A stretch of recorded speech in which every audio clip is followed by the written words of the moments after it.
Hello everybody, we're going live for Tuesday Talks today. Today we have an amazing, wonderful soul called Julia Hollenbery. Now Julia is an author, expert in power of happiness, joy, relationship. She's got an amazing book called Healing Power of Pleasure. So we're going to be talking about that as well. She also helps you activate your sensual potential. We will possibly touch upon that as well. Who knows? So let me just bring Julia up here. Hi, Julia. How are you doing? Hello, fine. Good afternoon, good evening. Yes, How are good you? evening. I am great. Thank you very much. Thank you for hopping on Tuesday Talks. And I've done a short introduction for you already. But you're the best person to enlighten us a bit more. So I'll pass the mic over to you. Just let us know who you are, what you do, and the biggest question that will kick this off is, why do you do it? Gosh, well, I've just written a book. This is my book, The Healing Power of Pleasure, 7 Medicines for Rediscovering the Innate Joy of Being. So I'm an author. I'm also a therapist of 25 years. And I'm also a mum and a woman and a friend and a partner and all the many hats that we wear in life. But the work, why do I do the work? Passion. Because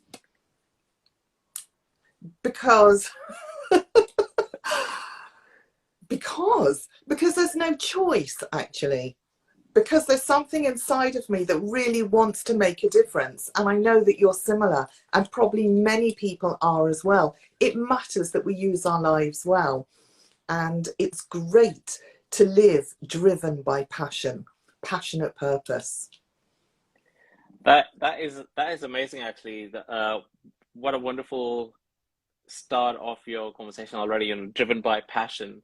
And obviously, we will talk more about the book as well. So, what are those 7 things, if you wanted to touch upon lightly, so that people can go and look at it? But yeah, so you're therapist by profession. Is that something you're still doing, or that's been parked, and now you concentrate on the author side of things and speaking as well? I'm still working as a therapist. In fact, I'm revving up even more now. I'm starting to offer again workshops. I used a few years ago to offer workshops, and that paused while I was in the deep process of writing. And then in this process also of going public and letting people know that this resource exists. So, I don't know why, but suddenly I want to tell you that I come from a family of healers, that my mum also was a therapist, and don't know why, but that wanted to be spoken. No, thank you very much to share that. And I was going to ask that: do you come from a lineage of healers and spiritual guidance as well, to add up there, right? So you come across as a spiritual person who is able to guide, and speaking to you now, it just speaks like you can just open up and say anything that you feel like saying. That's the feeling I'm getting already. So it's like I'm walking into a therapy session already. So it's that is, you have that personality, and that comes from passing down the lineage as well. So naturally gifted there. So you have that gift. So One of obviously my you're using that. teachers, one of my teachers said that I have organic energy. And what that means is that my ancestors also did spiritual work. So whatever I have, I don't think it's the right word, have, live, be, is, comes from, yes, of course, the years, decades of work that I have been doing, but also from that my parents did, and my grandparents, and they sat with their teachers, and who knows, the generations before them. So I think that's really interesting for others to know also, for them It's and their lineages. I would say, yeah, 100%. I agree with that 100% in terms of when it comes to lineage anyway, because you do pass down unknowingly everything that you have learned, even though you're not physically teaching something. It's embedded in your DNA. Everything that we learn, a part of that is always in the blueprint, right?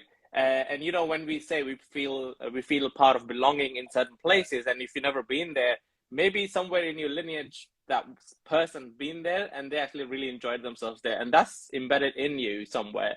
And that's how I feel, and I believe that is to a certain degree is true, passionately, because I felt connected to certain places and nobody knows why.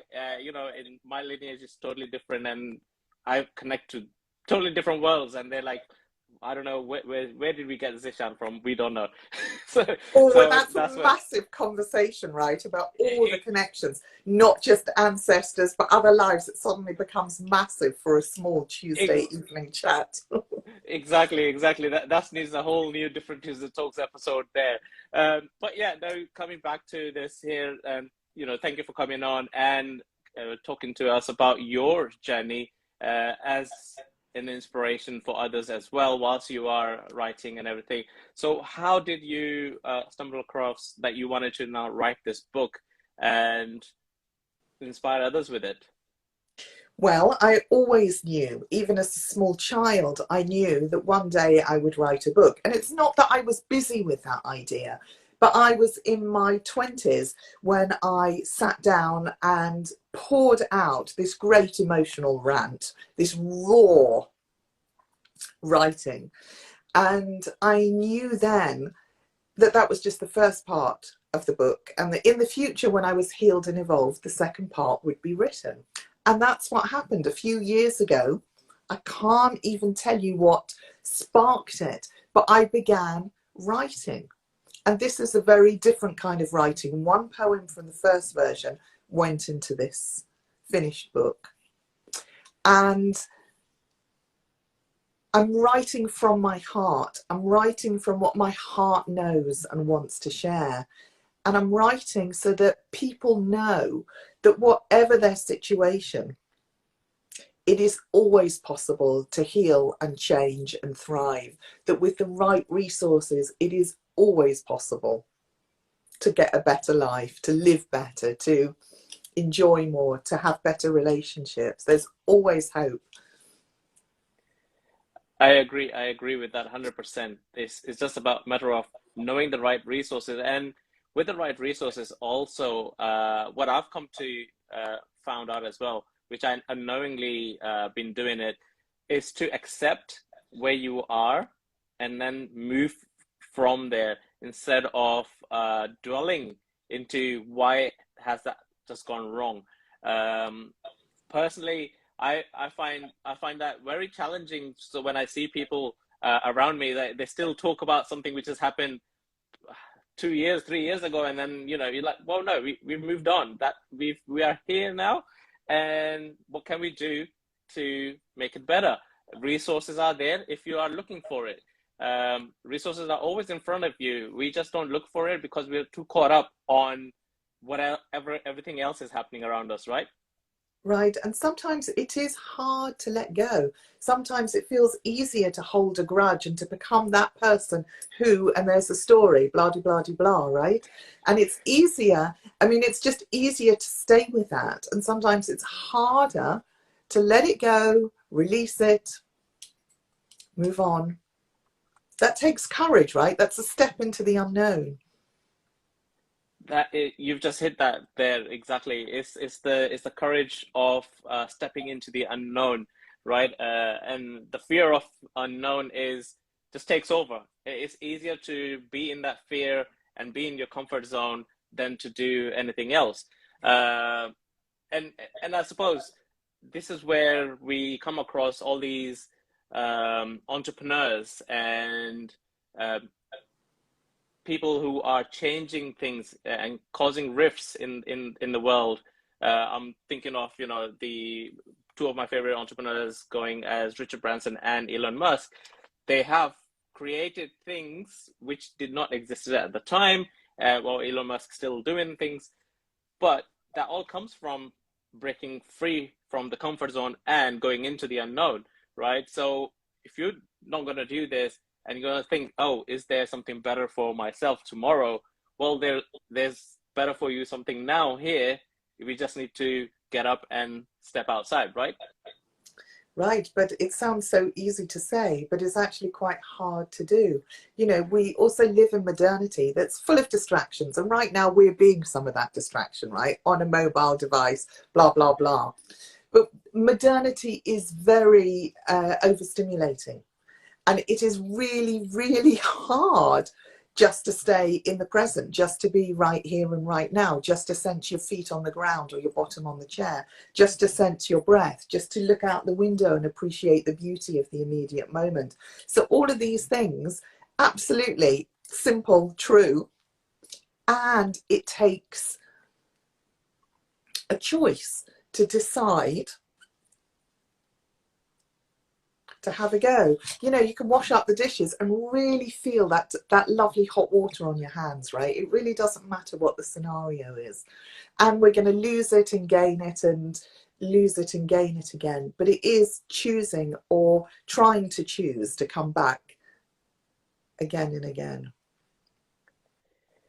I love that you just touched upon, you know, choosing. And it's something that I drive hard between myself and whoever I speak with as well, is choosing what you are deciding to do, in terms of, yeah, it's a bad day, or as you mentioned, you know, doing the dishes and enjoying that warm water hitting your hands, but it's choosing to actually enjoy that water instead of, oh yeah, I am just washing dishes. You know, how you're looking at it. So it's a scenario of how you look at the picture at that time. You can be having a boring day, or like today, it was a very nice and sunny day where I am. I decided to enjoy the sun. I sat by the window, even though I was having a very long, boring day of calls after meetings. But I was, you know, face the sun. I was like, yeah, let's enjoy that. So it's just a way of how you look at it. So you then obviously decided to make a choice of go into this field of work that you are into, like, you know, being the therapist there, and then doing the book.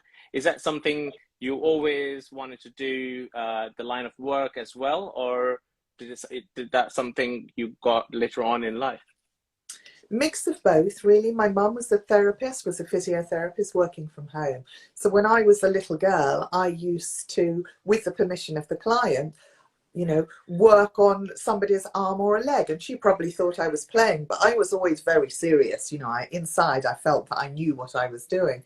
And then when I was at school, I would enjoy, you know, giving some of my friends a massage, you know. So, and I've always understood people. So I think that I am a healer. I've always been a healer. And at the same time, I've done other jobs. You know, I've been a journalist. I've worked in high-tech companies. I've been a waitress. You know, I've been a researcher. I've been an administrator. You know, I've done a bunch of other stuff as well. So there's also the practicalities of combining a creative life or a passion-led life with also, you know, earning a living, right? So mix of both, I would say. That's quite interesting to know, and most of us obviously go through that mix of life decisions, and the for myself anyway, the end goal is always you end up to where your passion is, because, you know, even though everybody's goal is that we want to create an enormous amount of wealth, but that is just a part of it. The actual goal is to create an enormous amount of time for yourself to enjoy the wealth that you want to create. Because if you can have that wealth, it's no problem. But then you might not have the time to enjoy it. You know, how much time is left after you've created all that? So it's a case of finding the balance of creating both at the same time, which can be done. Again, it's like easier said than difficult, but you have to create a certain system for it. And the only way you can create that system for yourself is by stepping, getting up and getting out of your comfort zone. It's not easy. That's why it's called getting out of your comfort zone. It has to be difficult because you are leveling up. You're teaching yourself something new every time. And the reason it's difficult is because you are breaking free of something you've been doing for, I don't know how many years, since birth to whatever time you're deciding to level up, right? Because something you've been used to and it's embedded in your system, and now you're saying to your body and mind and everything, right, I don't feel like doing this anymore, I'm going to create a new habit. And every part of your body is like, what are you doing?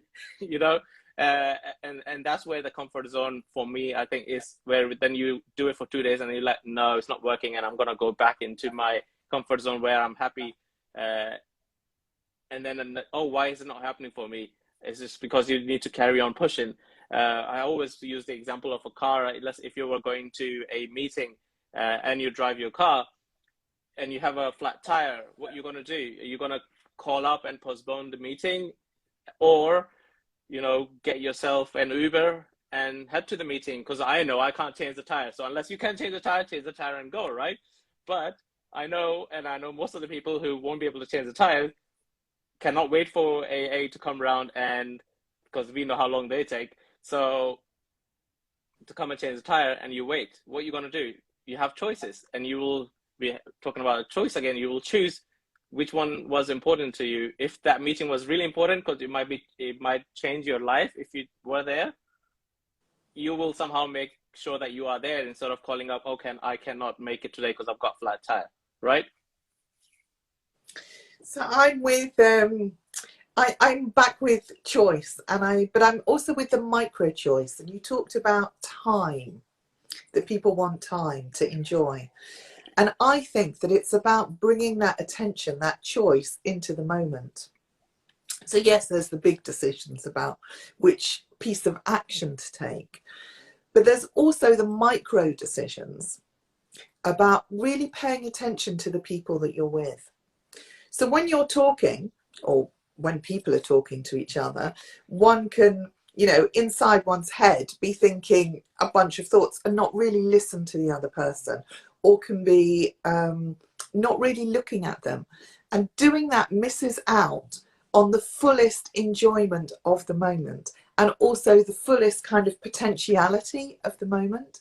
So, and when we do that, when I really look at you and see your lovely shiny eyes and your gorgeous smile and your gorgeous face shape and your lovely eyebrows, or whatever the details might be in the other person, time changes and slows, and actually it kind of opens up so that there's a sense of having more time. And why I think that's interesting, and it's different from the example that you were giving, but why I think it's interesting is because when we bring that kind of awareness in the middle of stress and in the middle of work,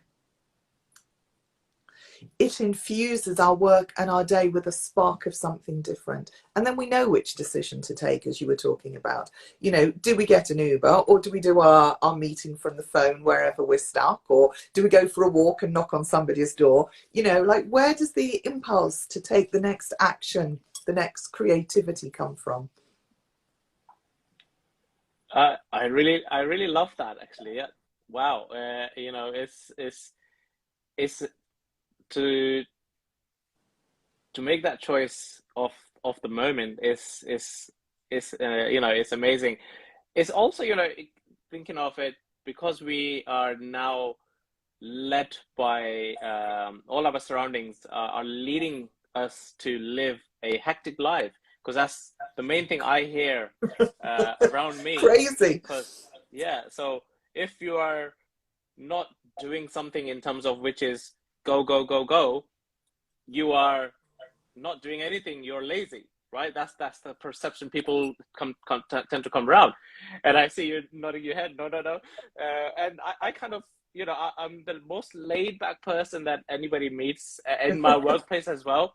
they kind of always are stumbled across, you know, how is Zishan always meeting his targets and doing everything on time when we And are what's the speaking to him. answer?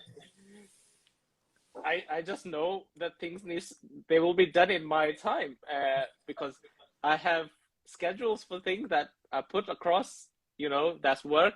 Everything is scheduled. Like this Tuesday talk is scheduled, so I am here for it. Everything is there on their time. I even have, because of my work and everything, I even schedule myself time to break free of everything, you know? So it's like, To be no, this is my, spontaneous, yeah, scheduled exactly. spontaneity.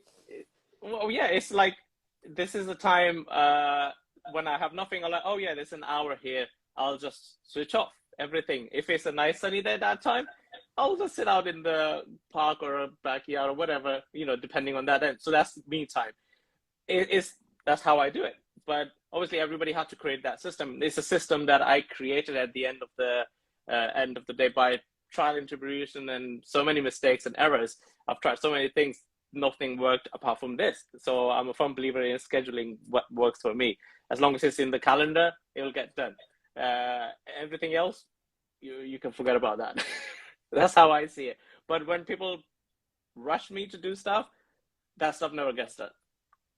Never will happen. It will never happen because you are asking me to do something which is important to you, not to me now.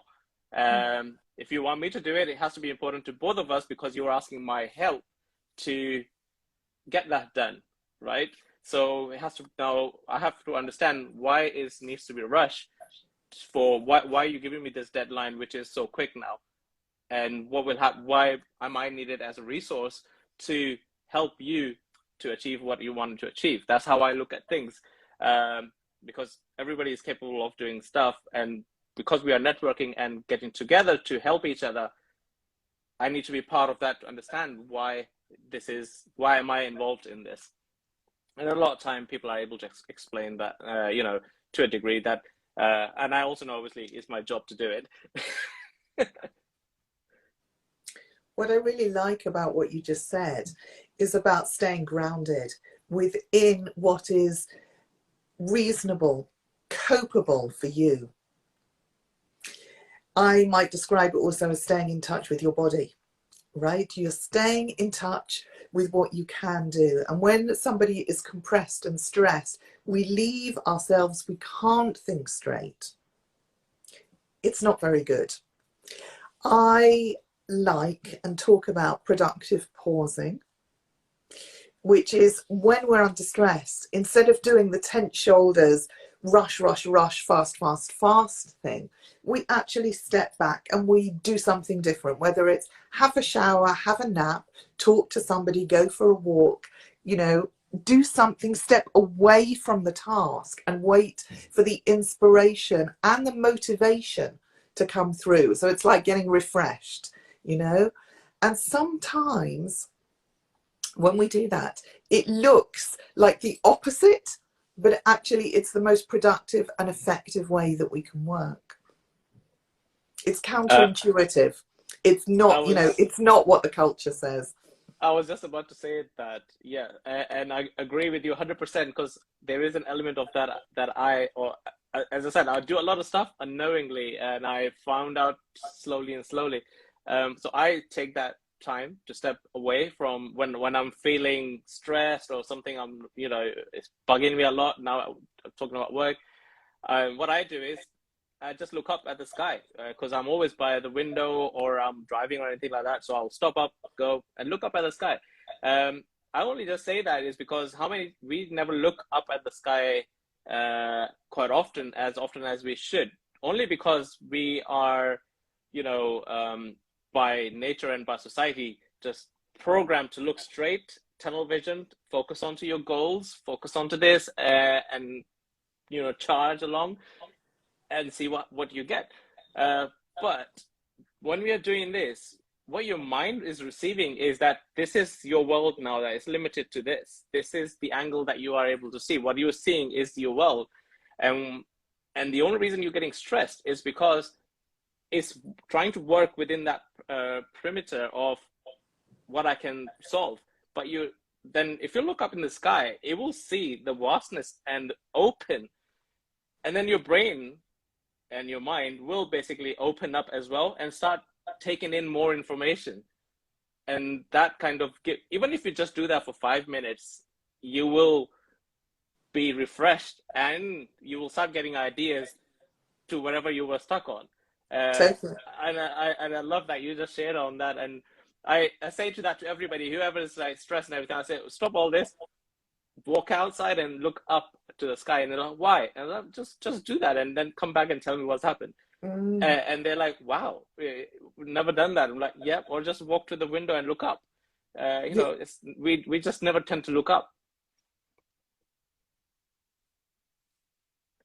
At human devices, you know, it's all terribly straight lines and monochrome colors. And actually, when we look in nature, we are inspired by the shapes and the colors and the textures and the movement. You know, all of that is necessary. We're not robots. We're not supposed to work like machines. We can't work like machines. We need to keep being refreshed. And we do that by connecting with others, by being in nature, and by connecting with our bodies, by sensing our bodies, and by remembering and experiencing moments of pleasure, small moments of deliciousness. That's nourishment for everything. That's nourishment for life. That's nourishment for a working day. Sounds like you're intuitively doing great stuff, you know, you're just doing it. Exactly. So I mean, it's been adaptive. So it's been something I've been trying different things every time. I'm what they call the black sheep in my family. I always did things differently. So yeah, so I always like, okay, this doesn't work for me. I am not doing this. I'm gonna do this. Oh, I've saw somebody do this. Let me try this. Oh, it didn't work, so I'll do that. Touching back upon what you were just mentioning there, you know, so that, and I believe it touches on your book as well. Do you want to expand more in terms of what your main work involves and what the book is more about as well? The book is about, well, the book is about so many things. It's about trauma and healing, science and spirituality, and relationships and intimacy and the earth. And it takes people on a journey from the mess of modernity, the stress, into magic, into their true potential, into magicalness. And you've been hinting at that and speaking from that, actually. What excites you, right? And we go by way of 7 medicines, which are slow body depth, relationship, pleasure, power, and potency. And even just saying those words take me on a journey. And so they're a map full of inspiration. I call them paradigm shifting medicines, full of inspirations, but also lots of practical pieces that people can implement absolutely in their daily lives to be more focused, be more productive, have easier conversations with other people, be happier, and find what you're talking about, which is that gem of joy within the stress. The external circumstances aren't necessarily going to change, but we can all find our way, our individual way, by experimenting, as you were talking about, and finding out what really works for us. Wow. And so I guess this is where you were, you know, it says you're the expert in power of happiness. And so, and you said that there were 7 senses that is in your books? 7 medicines, I call them. 7 medicines. Apologies on that. So No worries, it's all good. Is it one that you can take us through? I think what I can give you a taste of. Yeah. So the first medicine is slowing down, which is slowing down those non-stop, frantic, often anxious and critical thoughts in our minds, so that the body and the mind can be in the same location, so we can be much more efficient. And I would suggest beginning right now with a little bit of just sensing literally your bottom on the seat, your feet on the ground, your hands, your shoulders, your lower legs, your jaw, your bum, the top of your head, you know, the more you can sense your body, the more you arrive in the present moment. And lots of the things that you were talking about, like looking up at the sky, are ways to really enter the present moment. So those can work. And also, it's all the same stuff, right? Noticing your own physicality, your own sensuality, your own sensations, and being in the here and now doesn't mean that you're less focused. It means that you're more focused. It means that you're more capable, more ready to engage. Wow, that I was doing it as you were saying it, and I could, and I was, yeah, I was like, okay, yeah, I can sense now me being just here right now, in this particular time and moment. Although I sit in this corner quite often, it's like, but now it's different because I am actually sensing it, and wow, I can feel it's the something. difference in your energy, right? Yeah, it's karma, right? Usually I'm a little bit hyper when I'm doing conversations, but this Sure, is it's fun. yeah, this is good, and definitely would recommend everybody your book. Is it available on Amazon, or is it somewhere they can go and get it directly from your website? Both. It's on Amazon, absolutely. It's everywhere that books are sold. You can ask for it in bookshops. It's online at Waterstones, WH Smith, Book Depository. I'm not going to list all of them, but Awesome. Okay, that is great. And if somebody wanted to get in touch with you, are there any future workshops planned for? We are still in the early part of the year, but who knows what you have planned for the rest of the year. But is there something recently happening, or they can just reach out to you for advice if they need to? all of the above. My website is universeofdeliciousness.com. And I am planning workshops. I'm teaching in Greece in June. Come and join us at Skiros for a week. It's a masterclass. I will be teaching a series of workshops in London, probably throughout the year, an in-depth journey through the 7 medicines. And the map can be used in so many different ways. Yeah. And yeah, people are What? very, very welcome to reach out and make contact. And I noticed that what I'd like to say is the things that we've been talking about and that you just briefly experimented with and can feel the benefit of already has a positive impact on the people around you, not just on you, but also means that when you finish your workday, you're not an exhausted rag. It means you're ready to hang out with your friends or your partner or your children or your parents, right? And you're ready to live your evening for yourself. So yeah. That is so true. That is 100% correct.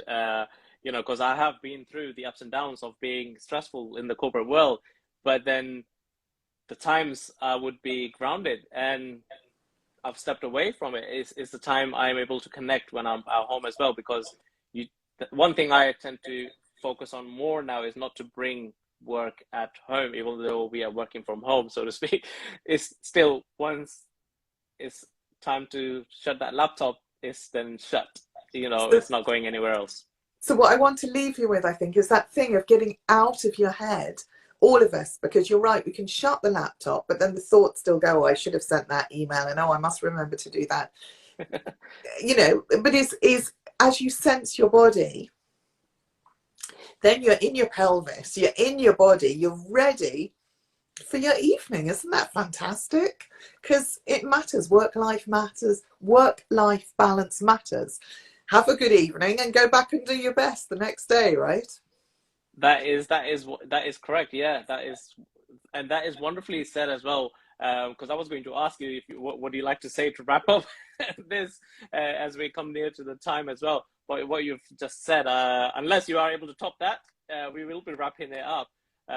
Is there anything else you wanted to add? I mean, there's loads I want to add, but for right now, this is great. Thank you for the conversation. Wonderful. Great to meet you. Thank you very much for coming on to Tuesday Talks. And yes, it was fantastic to meet you.